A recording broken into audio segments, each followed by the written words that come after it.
জাহাঙ্গীর যুক্তরাষ্ট্রের পররাষ্ট্র দপ্তরের নিয়মিত প্রেস ব্রিফিং শেষে আমি যখনই এখানে উপস্থিত থাকি সেদিনই এই জায়গা থেকে বা এই লবি থেকে আপনাদের সামনে সরাসরি কথা বলতে আসি কি ধরনের কি প্রশ্ন হলো, কি প্রেস ব্রিফিং হলো।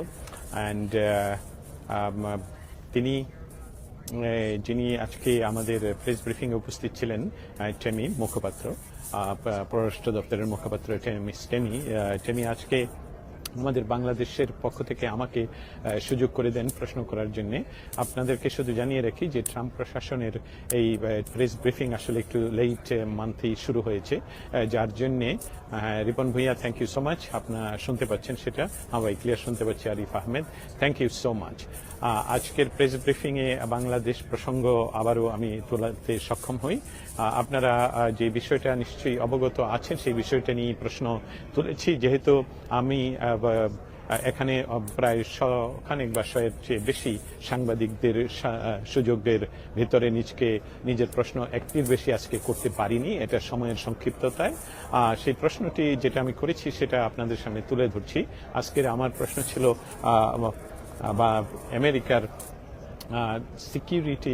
সিকিউরিটি বলছি ইন্টেলিজেন্সের প্রধান তুলসী গ্যাবার্ড উনি মন্তব্য করেছেন বাংলাদেশ নিয়ে ভারতে বসে বা দিল্লি থেকে উনি মন্তব্য করেছেন একটা ইন্টারভিউয়ে যে বাংলাদেশে শুধু মাইনরিটিদের উপর প্রসিকিউশন হচ্ছে না, শুধু হিন্দু নয়, হিন্দু বৌদ্ধ খ্রিস্টান এবং উনি কি এমনকি ক্যাথলিক এবং অন্যান্যদের কথা বলেছেন। অন্যান্য বলতে নিশ্চয়ই উনি রাজনৈতিক প্রতিপক্ষের কথা নিশ্চয়ই বলেছেন। সেই বিষয়ে আজকে এখানে আমি যে প্রশ্নটা তুলেছি যে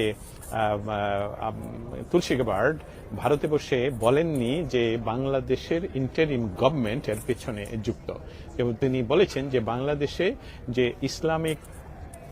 ইসলামিক জিহাদ তথা যে ইসলামিক দেখা যাচ্ছে যে বাংলাদেশে যে প্রচণ্ডভাবে এক্সট্রিমিজম এবং খিলাফত আন্দোলনের কথা বলে যে মিছিল হচ্ছে, প্রকাশ্যে ঘোষণা দিয়ে মিছিল হচ্ছে, সেটার কথা উনি মেনশন করেছেন। কিন্তু তুলসী গ্যাবার্ড কখনই মেনশন করে বলেননি যে বাংলাদেশ সরকারের তত্ত্বাবধানে হচ্ছে। কিন্তু যা দেখা গেল সেটা হলো যে তুলসী গ্যাবার্ড যখন ইন্টারভিউয়ে বাংলাদেশের এই বর্তমান অবস্থার পরিপ্রেক্ষিতে আমেরিকান গভর্নমেন্টের কনসার্নের কথা বলেন, সাথে সাথেই তো ইউনুস গভর্নমেন্ট বলেন এই কথাটি মিথ্যা, এটা সত্য নয়। আমার প্রশ্ন ছিল যে বাংলাদেশের গভর্নমেন্টকে অভিযুক্ত না করলেও গভর্নমেন্ট যারা ইসলামী খেলাফতের আন্দোলন করছে, আমি গতকালকে ঢাকা ইউনিভার্সিটিতে যে মিছিল হয়েছে, যে র্যালি হয়েছে খিলাফতের পক্ষে, সেটাও তুলে ধরি এবং ছবি সহ তুলে ধরি, আপনারা ভিডিওতে দেখতে পাবেন। সেটা নিয়ে প্রশ্ন করি যে বাংলাদেশ গভর্নমেন্টকে তুলসী গ্যাবার্ড সরাসরি অভিযুক্ত না করলেও বাংলাদেশে খিলাফত আন্দোলনের পক্ষে বা তাদের নেতৃত্বের পক্ষে দাঁড়িয়ে গেলেন কেন ডক্টর ইউনুস, এবং তার জন্য ডক্টর ইউনুসের ইন্টারিম গভর্নমেন্ট এবং ডক্টর ইউনুসকে সহ কোনো ধরনের স্যাংশন যুক্তরাষ্ট্র গ্রহণ করবে কিনা। এটা ছিল প্রশ্নটা আমি করতে পেরেছি। আমার দ্বিতীয় একটা প্রশ্ন ছিল যেটা খুবই ইম্পর্টেন্ট। 8 বছরের শিশু আসিয়াকে ধর্ষণ করে হত্যা করা হয় এবং বাংলাদেশে প্রতি মুহূর্তেই এই রমজানের মাসেও যে হত্যা এবং ধর্ষণ হচ্ছে সে বিষয়ে, কিন্তু সময়ের অভাবে তিনি প্রশ্নটি আর নিতে পারেননি। সেই যাই হোক, যে বিষয়টা আমি প্রশ্ন করেছি সেটা আবারও আপনাদের সামনে তুলে ধরার চেষ্টা করছি যে তুলসী গ্যাবার্ড ইন্টারভিউ বলেছেন যে বাংলাদেশে মাইনরিটি হত্যা, হিন্দুদের উপর অত্যাচার, খ্রিস্টানদের উপর অত্যাচার, বৌদ্ধদের উপর অত্যাচার, সমস্ত মাইনরিটি এবং এমনকি উনি বলেছেন অন্যান্য মানুষের উপর যে অত্যাচার, সেটার জন্য আমেরিকা সরকার তথা ট্রাম্প প্রশাসন খুব উদ্বিগ্ন এবং এ বিষয়ে তারা আসলেই কনসার্ন। সেই সাথে তিনি বলেছেন যে বাংলাদেশে ইসলামের, আমি বলছি এক্সট্রিম ইসলামিজমের যে উত্থান দেখা দিয়েছে এবং ইসলামিক খেলাফত আন্দোলনের যে প্রচেষ্টা চলছে, যেটা প্রকাশ্যে মিছিল চলছে, সেই বিষয়ে আমেরিকান সরকার তথা ট্রাম্প প্রশাসন খুবই কনসার্ন। কিন্তু উনি তুলসী গাবার্ড ওনার কথায় কখনই বাংলাদেশ সরকারকে অভিযুক্ত না করাতেও বাংলাদেশ সরকার সাথে সাথে ভেহেমেন্টলি কেন ইসলামী জিহাদিস্টদের পক্ষে বা খেলাফতি আন্দোলনের পক্ষে দাঁড়িয়ে কেন বললেন যে যুক্তরাষ্ট্র মিথ্যা বলছে।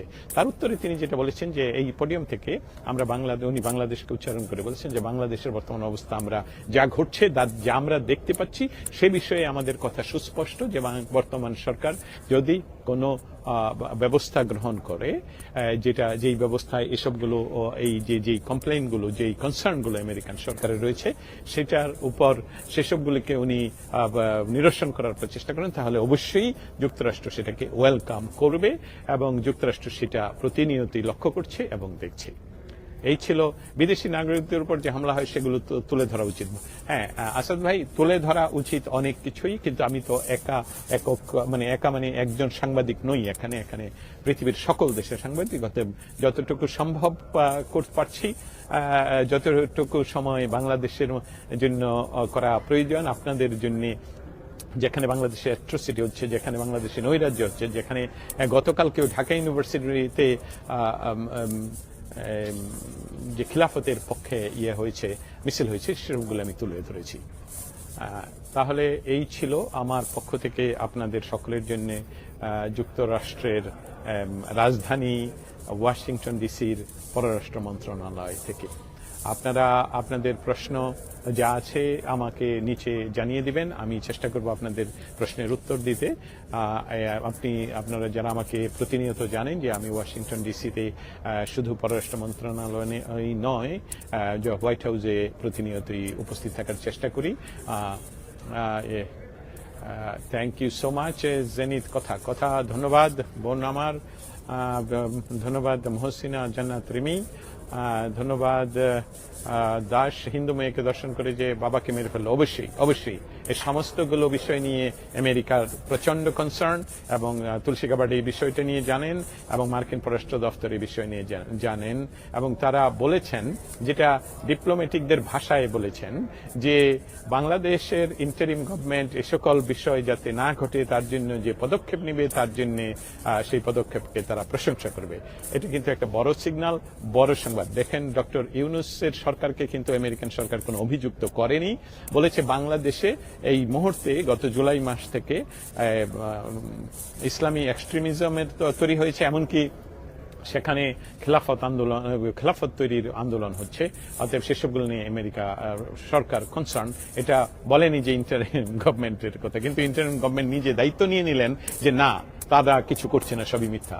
অতএব এটা আমেরিকান সরকার খুব সিরিয়াসলি নিয়েছে, এবং তারা যে কথা বলেছে সেটা হলো যে অবশ্যই তারা দেখবে বাংলাদেশ সরকার কি দায়িত্ব গ্রহণ, কি অ্যাকশন নিচ্ছে এর বিষয়ে। থ্যাংক ইউ সো মাচ আপনাদের সকলকে আমার সাথে এতক্ষণ থাকার জন্য। আমি দস্তগীর জাহাঙ্গীর, যুক্তরাষ্ট্রের রাজধানী ওয়াশিংটন ডিসির মার্কিন পররাষ্ট্র দপ্তর থেকে সরাসরি এতক্ষণ থাকলাম আপনাদের সামনে। Thank you so much.